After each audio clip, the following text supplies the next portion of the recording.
गोपाल तुमाने विजयी झालेले आहेत, शिवसेनेचे उमेदवार विधान परिषदेवर पोहोचलेले आहेत. सर, तुमची पहिली प्रतिक्रिया?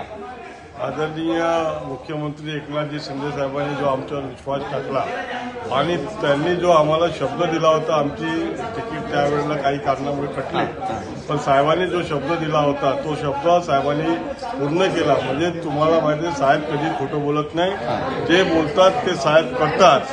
त्याचं प्रत्यय आज इथे या ठिकाणी आलं. राजकीय दृष्ट्या जो आम्हाला त्यांनी आमचं पुनर्वसन केलं, त्यामुळे आम्ही साहेबांचे फार ऋणी आहोत.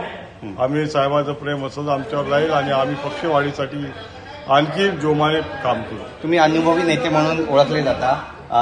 आता विधान परिषदेवर गेलाय, लोकांची कामं कशा पद्धतीने करणार, कोणकोणत्या मुद्द्यांवरती तुम्ही प्रकाश मला मी सदैव माझ्या नागपूरमध्ये दर शनिवार रविवार जनतेला भेटत होतो.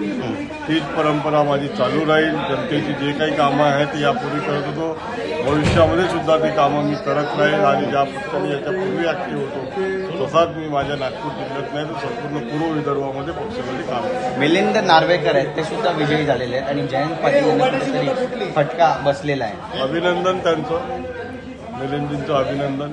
त्यांचं कोणीतरी एक हारणार होतं, त्यातला एक हारला, आता बाकी 11 जिंकले. नक्कीच. आणि मुख्यमंत्र्यांचं अभिनंदन तुम्ही कशा पद्धतीने करणार, कारण बरीच मेहनत घेतली आणि तुमची जबाबदारी पण घेतली होती की तुम्हाला विधान परिषदेवर पोहोचवणार. मुख्यमंत्र्यांनी जो आम्हाला शब्द दिला होता तो पूर्ण केला.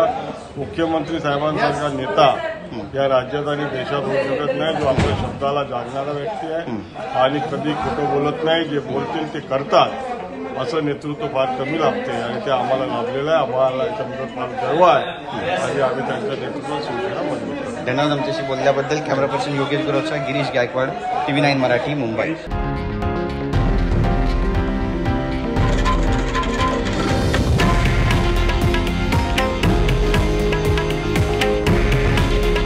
हे आहे देशातील नंबर 1 न्यूज नेटवर्क आणि आपण पाहत आहात TV9 मराठी.